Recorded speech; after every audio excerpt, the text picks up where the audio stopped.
Ah, bon, on va pas se casser la tête, on va demander à ChatGPT. Ok, c'est bien parti là. Ouais, c'est bon, vous l'avez bien compris. Aujourd'hui, nous allons parler de l'intelligence artificielle. Alors, l'intelligence artificielle, c'est connu presque de tous aujourd'hui. À moins que vous viviez dans une grotte, vous connaissez tous au moins l'intelligence artificielle. Plus particulièrement ChatGPT, l'IA qui est le plus utilisé. En tout cas, vous connaissez quand même. Il y a déjà eu, ne serait-ce qu'un petit contact avec l'IA si vous avez un smartphone. Et donc, aujourd'hui, on ne va pas parler de l'IA dans sa base, c'est-à-dire qu'est-ce que c'est et tout. On va aller un peu plus loin en essayant de voir son impact dans notre quotidien, en essayant de voir les conséquences de l'IA dans notre société, plus particulièrement en RDC. Donc voilà un peu sur quoi on va débattre avec Monsieur Godwin et moi. Je suis un inconnu. Ouais, Mister Nobody. Bien. alors. Je voulais qu'on puisse d'abord commencer par énumérer les IA. D'ailleurs, est-ce qu'il y a un classement pour les meilleurs IA? Actuellement, c'est vraiment une rude concurrence, Ouais, hein. Là, le podium, se ballotte entre différents concurrents. On a d'une part ChatGPT que énormément de gens connaissent. ouais, Il y a également Gemini, l'IA de Google, ouais. aussi en pole position. Il y a ce que nos très chers amis chinois du côté du continent asiatique nous proposent, notamment DeepSeek. Et pour le moment, je pense que le record est détenu par Claude. Oui, en ce moment, Claude est en ascension fulgurante et malheureusement, c'est une IA qui n'est pas disponible en RDC. Et c'est un souci. Je ne comprends pas comment on est stigmatisé parce que je me souviens que quand ChatGPT est sorti, c'était en 2022. Une semaine après sa sortie, j'étais déjà au courant de la sortie de ChatGPT et j'ai essayé de taper ça sur la barre de recherche. Pas de ChatGPT, c'est pas disponible en RDC. Et donc, il fallait utiliser des VPN pour avoir accès à Ouais. ChatGPT. Je comprends pas cette stigmatisation. Je pense que un jour, on va essayer d'en parler pour voir qu'est-ce qui pousse les développeurs ou les proprios des grosses boîtes dans la tech à nous écarter parce que nous sommes aussi des humains. On mérite quand même de bénéficier de ces services-là ici aussi. Donc, peut-être qu'ils pensent qu'on est encore à l'époque du Zaïre et que, bon, c'est compliqué. Alors, Claude, en ce moment, c'est un carton total. Et d'ailleurs, je pense que l'ascension de Claude, c'est quelque chose qu'on a déjà vu encore. Les IA se battent entre elles chaque année pour être leader dans le domaine de l'intelligence artificielle. Ce qui fait que au bout d'un certain moment, il y aura toujours une IA qui va surpasser l'autre.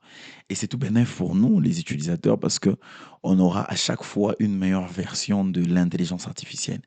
Et donc, ouais, c'est quelque chose qui plaît d'ailleurs, parce que si on les voit se battre comme ça promet une amélioration fulgurante pour toutes les IA.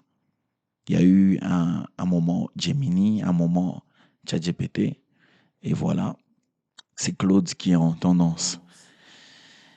Et tout ça se joue autour de différentes fonctionnalités mises à jour au niveau de l'IA. Donc, à chaque fois qu'une nouvelle fonctionnalité, par exemple la génération d'images, est proposée par une IA en particulier, elle dévance les autres. Et en amont, les autres se battent pour pouvoir proposer mieux que ce rendu ou le service fourni soit de meilleure qualité. Et à ce niveau-là, ça devient vraiment un champ de bataille incroyable. C'est pire même qu'une guerre mondiale, en fait. Ouais, exactement. D'ailleurs, en termes de mise à jour, je voulais qu'on puisse un peu parler de les conséquences de l'IA déjà dans le domaine de la musique. À un moment donné, il y avait une chanson qui était en tendance sur TikTok. C'était une chanson de Drake. La chanson était en tendance, a cartonné, mais à la grande surprise de tout le monde, la chanson n'était pas de Drake. C'était une chanson générée par Oh. intelligence artificielle, oui. Et donc, c'est la même chose qui s'est vécue pour beaucoup d'artistes. D'ailleurs, ça, c'est une mise à jour ancienne qui avait fait un carton comme pas possible. Et c'est là a un peu secoué l'industrie de la musique jusqu'à telle enseigne qu'ils ont décidé de traduire les proprios de ChatGPT et d'autres IA qui proposaient ces services-là en justice parce qu'ils trouvaient que l'IA menaçait leurs œuvres, l'IA menaçait leur business. Et à juste titre, parce que Effectivement. pourquoi se casser la tête à chercher à écouter ce que Drake produit alors qu'on peut nous-mêmes produire du Drake. Donc, c'est c'est ça la grande difficulté. Je pense que toi aussi, tu as des anecdotes comme ça sur l'IA. Oui. Et c'est plus dans des œuvres animées, Ok, notamment l'industrie du manga. ouais, L'animation japonaise en a connu beaucoup de revers. ouais, L'IA, l'avènement de l'IA a quand même secoué cette industrie par l'utilisation de certaines voix d'acteurs de renom, ok? Et cela a été vraiment vu de travers et l'industrie japonaise mis, euh, a eu à investir beaucoup de fonds pour pouvoir lutter et porter en justice, au fait, ces boîtes qui fournissent, au fait, ces services autour de l'IA. oui. Et donc, effectivement, c'est un véritable problème, hein, parce que même dans l'animation, on le voit exactement, c'est l'IA est partout. Et plus récemment, c'est dans le cinéma. Il y a une vidéo qui a fait un carton sur les réseaux. C'est une vidéo sur laquelle on voit Brad Pitt et Tom Cruise en train de se battre. Alors, ça n'existe pas, c'est en réel. Ils n'ont pas vraiment tourné cette vidéo-là. Ça a été généré Mais avec de l'intelligence ça a eu un artificielle. succès fou. Exactement. En fait, le problème avec cette vidéo, c'est le réalisme.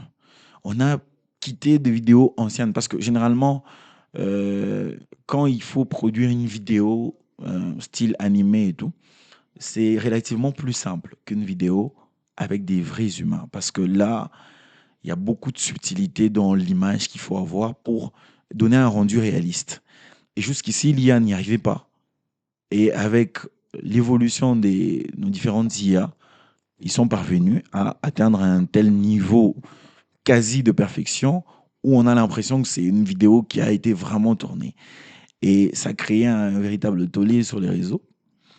Déjà, les gens étaient impressionnés par la qualité de la vidéo. Ils ont aimé la vidéo. Il y en a qui étaient consternés par ce qu'ils voyaient parce qu'ils se sentaient un peu menacés. Et surtout, l'industrie du cinéma s'est sentie beaucoup menacée parce que, voilà, on est parvenu à réaliser une vidéo, pas n'importe laquelle, une vidéo d'action où il y a Brad Pitt et Tom Cruise. Donc, quelqu'un peut, dans sa chambre, faire un movie d'action avec un casting de fou, sans payer les Un millions, rond. exactement, les millions de dollars que nécessite un film. Et ça, c'est problématique. Donc, l'industrie du cinéma a subi pratiquement la même menace que l'industrie de la musique. Et donc, ils ont lancé une bataille contre cette IA-là pour qu'ils ne puissent pas utiliser les visages des acteurs connus comme les Tom Cruise et consorts.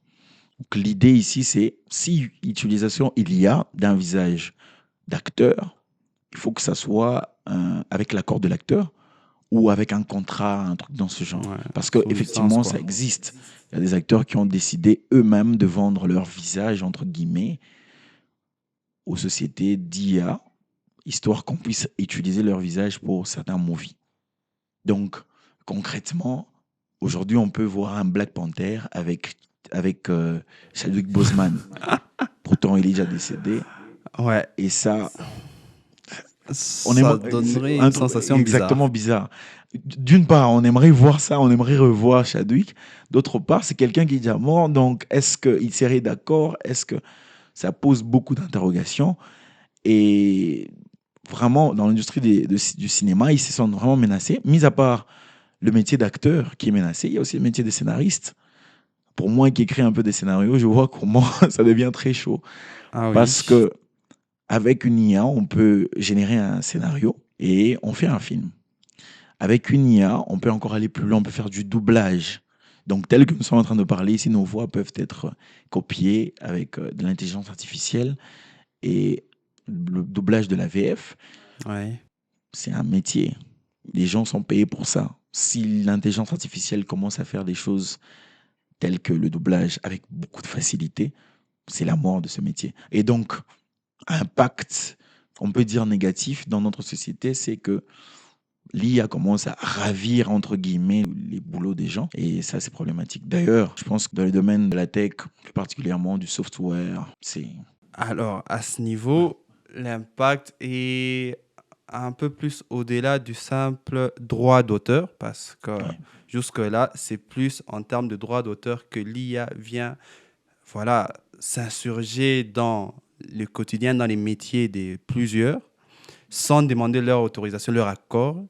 Il s'approprie ses talents, ses aptitudes qui, de base, ne lui sont pas accordées. Et pour ce qui est du software, l'impact négatif est axé plus vers quelque chose d'encore plus menaçant que ravir, en fait, cette capacité de réfléchir par soi-même. Alors, je m'explique par le fait que actuellement, toute personne peut, d'un simple prompt, d'un simple message, réaliser une application de A à Z et sans comprendre la moindre ligne de code. Et ça, c'est extrêmement dangereux. Alors, nous sommes dans une ère où il est important d'avoir des gens qui maîtrisent ce qu'ils font, ce qu'ils produisent. Car si le processus n'est pas bien maîtrisé, on aura affaire à des logiciels, dans ce cas de figure, très vulnérables, surtout en termes de sécurité. Actuellement, il y a plusieurs logiciels qui demandent les informations des utilisateurs et ces logiciels doivent respecter certains aspects de confidentialité. Sauf que si l'application n'a pas été bien montée, il n'y a pas eu un suivi scrupuleux dans les, on va dire, l'empilage des différents blocs du programme, des failles vont se révéler et peuvent créer ce qu'il y a comme piratage qu'on connaît ou différentes informations personnelles des utilisateurs ont été volées et peut être même divulguées, ce qui ne rend pas vraiment l'utilisation de ces applications viable et pouvant même mener les réalisateurs ou les concepteurs de ces applications en justice. effectivement. C'est ça. Et si on va encore plus loin, on va essayer de voir l'impact de l'IA vraiment dans son côté assez négatif dans notre pays ici. Moi, j'ai été choqué lorsque j'ai vu beaucoup de jeunes avoir un devoir et ne même pas prendre le temps d'essayer de réfléchir sur ce devoir-là. Récupérer juste la question, la mettre sur ChatGPT et attendre la réponse venant de l'intelligence artificielle. Et ce qui est encore plus choquant, c'est que la réponse va venir, ils ne prennent même pas le temps de réfléchir et de lire ce qui est écrit. On copie directement, surtout si c'est un travail à imprimer, là c'est encore plus catastrophique. Il y a moyen juste de copier-coller et voilà, D'imprimer. on imprime, le travail est terminé. Sachant aussi que l'IA a cette capacité de faire un travail quand même bien présenté. Et donc, on va présenter un travail comme ça, c'est le travail de l'IA. Alors que quand on donne Ouais, un devoir, on veut que la personne puisse réfléchir sur une thématique spécifique. effectivement. Malheureusement, le jeune n'a pas compris ce qu'on attend de lui. Il va récupérer la question et la mettre sur ChatGPT, générer des réponses et aller déposer ces réponses-là auprès de son instructeur, son professeur. Et c'est problématique. Oui. Oui, On se retrouve avec une IA intelligente, un devoir intelligent, un papier imprimé intelligent, mais l'étudiant ou l'élève reste au point mort. exactement. Et je pense que nous vivons ça aussi dans les universités, n'est-ce pas? Ah oui, là où on veut que l'étudiant soit vraiment au centre de sa formation, surtout notamment dans le système LMD que nous connaissons d'application, Il s'avère que toute la tâche est reléguée à l'intelligence artificielle. L'étudiant n'a plus trop le temps de faire la recherche comme il se doit, se documenter, lire, essayer de développer son esprit critique sur les informations collectées. Non, on court derrière le temps, derrière une productivité aveugle et on prend des travaux qui frôlent l'excellence, mais qui n'est pas en phase avec l'étudiant. Et ça, c'est problématique. Alors, on peut se dire, avec ce qu'on vient de mentionner ici, que l'IA, c'est l'ennemi public numéro un, mais ce n'est Notre némésis. exactement. Mais en vrai, ce n'est pas le cas. Je vais donner une petite analogie, une petite métaphore pour faire comprendre que ce n'est pas vraiment lié à le problème. Je prends l'exemple d'un couteau. Lorsqu'on a conçu un couteau, à la base, c'était pour couper des fruits, pour préparer, utiliser comme ustensile de cuisine. Mais il s'avère que, après avoir inventé, après avoir créé le couteau, on se rend compte qu'il peut nous permettre de tuer. À la base, on l'a inventé pour qu'il puisse couper de fruits et qu'on sort. Mais il s'avère que le couteau peut Ouais, le tuer. revers de la médaille. Exactement.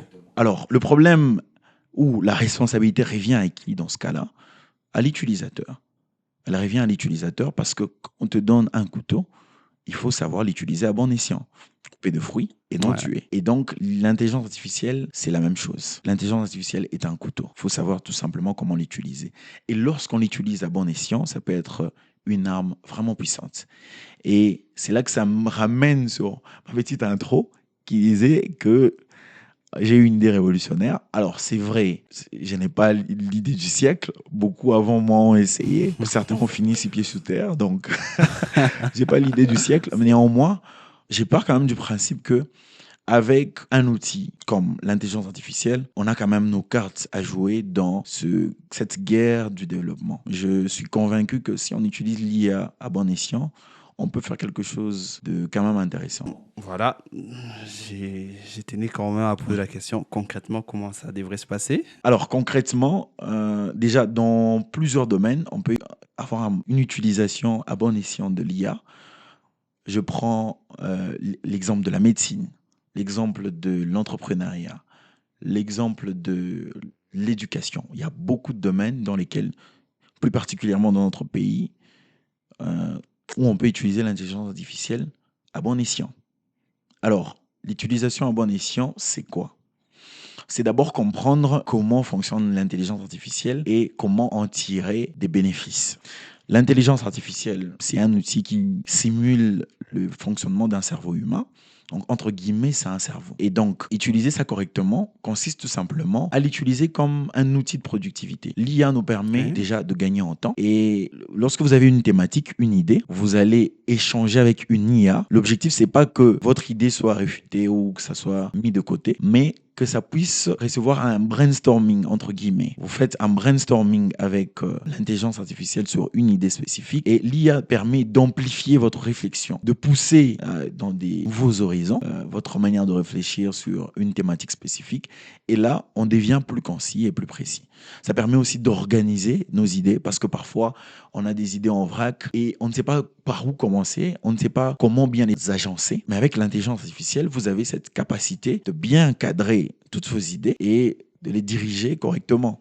Donc, c'est comme un assistant. Ok, je prendrai une illustration telle que quitter de l'utilisation du vélo vers une moto. Là, on a un moteur qui nous permet d'avoir plus d'énergie pour aller plus vite, mais on garde toujours les mains sur le guidon. Donc, on doit guider au fait notre conduite ou sinon on va finir tout droit dans un mur. Exactement. En fait, ici, l'idée, c'est non pas la réflexion à l'IA, non. Faut pas céder son cerveau à l'IA, non. En fait, il faut faire équipe avec l'IA. L'IA est plus efficace dans son utilisation lorsque vous comprenez ce qu'elle vous donne comme idée et vous savez avoir le discernement pour dissocier ce qui est vrai et ce qui est faux. Parce que déjà, sur l'IA même, je pense sur ChatGPT, je pense que même sur toutes les autres IA, on écrit un petit message là-bas en bas, l'IA peut se tromper. Et donc, quand vous êtes en face face d'un outil qui n'est pas parfait, bon, il faut prendre des mesures pour ne pas se leurrer, pour ne pas entrer dans des erreurs. Parce que si on utilise l'intelligence artificielle sans réfléchir, sans avoir ce background pour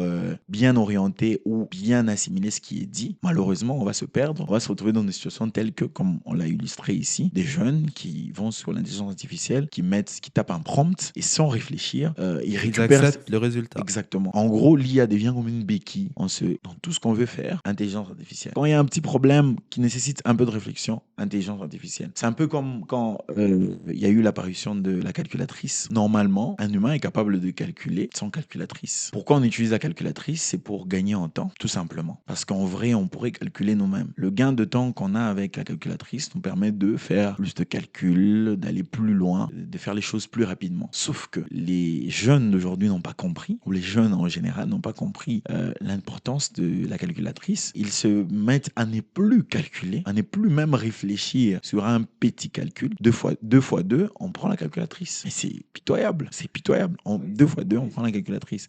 Et c'est la même chose pour l'intelligence artificielle. C'est qu'on a vécu avec la calculatrice, nous ne vivons avec l'intelligence artificielle. On ne prend plus le temps d'essayer de réfléchir même sur ne serait-ce que des petites choses. Quand il y a nécessité de réfléchir, on cède ça à l'IA. Et c'est ça le problème. Je Donc, vois. l'utilisation de l'IA doit être stratégique pour que ça puisse avoir des effets bénins sur ce que nous faisons. Donc, si on doit revenir sur l'aspect de la conception ou du développement logiciel, il est important de connaître déjà des outils de base, de connaître la syntaxe, par exemple, d'un langage de programmation, de connaître les contours dans la conception d'un logiciel et d'utiliser l'IA comme support afin de pouvoir gagner en productivité et de plus passer du temps à élaborer les stratégies pour monter un logiciel efficace et robuste.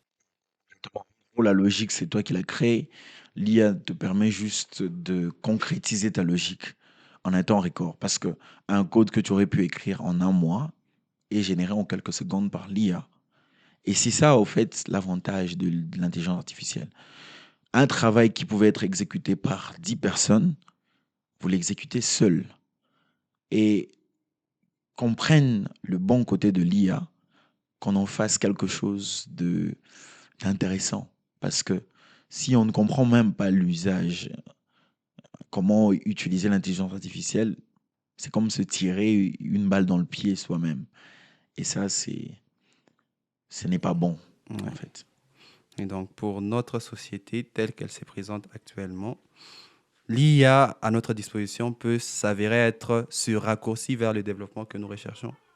Exactement. Et d'ailleurs, dans les cas concrets qu'on peut avoir de l'utilisation de l'intelligence artificielle, je prends quand on souffre du paludisme, ça engage des frais, des soins.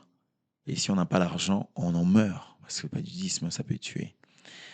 Et moi, dans ma manière de réfléchir, je me disais, si par exemple, moi j'étais dans le domaine de la médecine, je pouvais utiliser l'intelligence artificielle pour mener des recherches dans Ouais. la fabrication d'un vaccin contre le paludisme.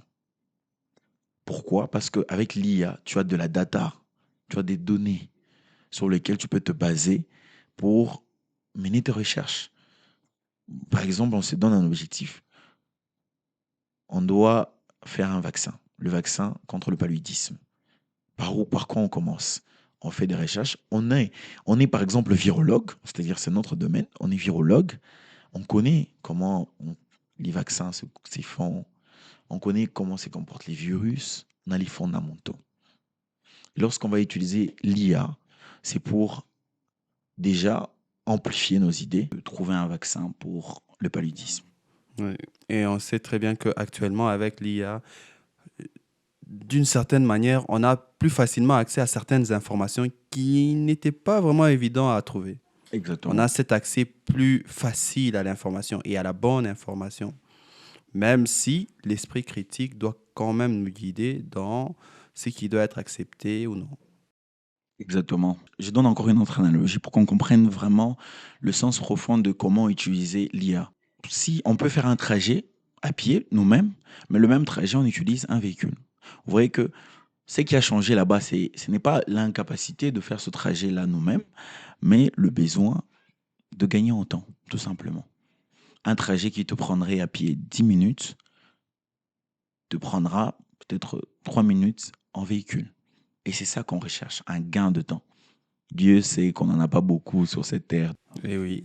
Et aussi, au vu du retard technologique qu'on a au pays, Exactement. on a vraiment besoin d'utiliser de façon optimisée, optimale, ces outils à notre portée. Exactement. Et en fait, c'est un outil qui peut vraiment nous aider de cette manière-là. Gagner en temps, rattraper tout ce retard, ça peut être intéressant. Dans mon quotidien, j'utilise beaucoup l'intelligence artificielle. Ça me permet d'explorer des nouveaux horizons, de tester de nouvelles choses encore plus ambitieuses. Et ouais, je pense que tout le monde devrait se brancher. Moi, je suis plus team ChatGPT parce qu'il y en a une diversité. Parce que la question aussi, c'est quelle IA précisément utiliser. En gros, comme on l'avait dit en intro, toutes les IA se battent pour se concurrencer. Et utiliser l'une d'entre elles importe peu. Hein. C'est-à-dire, quelle que soit l'IA que vous allez choisir, je pense que le rendu sera pratiquement le même. Mais moi, j'utilise plus ChatGPT. Je sais que toi, tu es Ouais, Team Team Gemini, Gemini. ouais, c'est mon coup de cœur en tout cas. Dans le développement logiciel, il est plutôt efficace. Ouais, Et je constate qu'actuellement, il s'adapte plus facilement à nos routines, ce qui permet de développer au fait des résultats et des suggestions orientées à ses habitudes précédentes. exactement. Moi, déjà, il y a la rédac. Je l'utilise pour un peu de rédaction. Je l'utilise aussi pour euh, développer certaines idées dans le domaine de la narration, parce que j'ai fait beaucoup de narration via les scénarios et tout. Et donc, l'IA, dans mon quotidien, oui, je trouve que ça apporte un plus significatif. Ouais, je me rappelle quand même qu'à l'époque, c'était plutôt galère de monter un projet en IoT, au vu du fait que c'est quand même plusieurs blocs, donc plusieurs réalités qui doivent être gérées et interagir en même temps pour créer un système entier cohérent. Et chaque bloc a sa réalité, sa façon de faire, ses syntaxes et agencer le tout, c'était pas évident au tout début. Mais maintenant, avec les bonnes techniques et l'assistance de l'IA, c'est plus facile et je m'en mêle moins les pinceaux, en fait. Exactement. Donc, on a cette fluidité dans la, l'exécution. Vraiment, ça devient Oui. très fluide. On gagne énormément en utilisant correctement l'intelligence artificielle. Et c'est ça même le sens profond de ce qu'on avait à dire aujourd'hui. Et pour conclure, je pourrais dire, l'intelligence artificielle, ce n'est pas l'outil qui va nous permettre de changer les choses dans ce pays. Parce que nous voulons le changement dans notre pays et tout. Ça peut y participer. Parce que si on interprète mal nos dires, on pourrait dire que l'IA va nous permettre de développer le pays. Non, hors de question. Nous sommes les acteurs principaux du changement qui peuvent utiliser l'IA comme arme pour ce changement-là. Donc, vous allez à la guerre, vous avez la possibilité d'utiliser un couteau ou d'utiliser euh, un AK-47.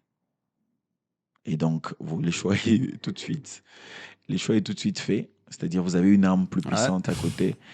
Et de cette manière-là, vous pouvez être plus efficace quand vous allez sur le champ de bataille parce que vous êtes outillé avec une arme qui est plus puissante, tout simplement. Et c'est comme ça que dans notre pays, on peut vraiment significativement apporter un changement avec l'usage de l'IA au quotidien. ouais, effectivement. Donc, en gros, pour une conclusion moins sanglante, c'est cet outil, c'est comme cette épice qui vient relever le goût du plat. Si le plat d'entrée de jeu n'est pas bien fait, cette épice n'aura aucun gain sur le goût. Et donc, la base reste le plat.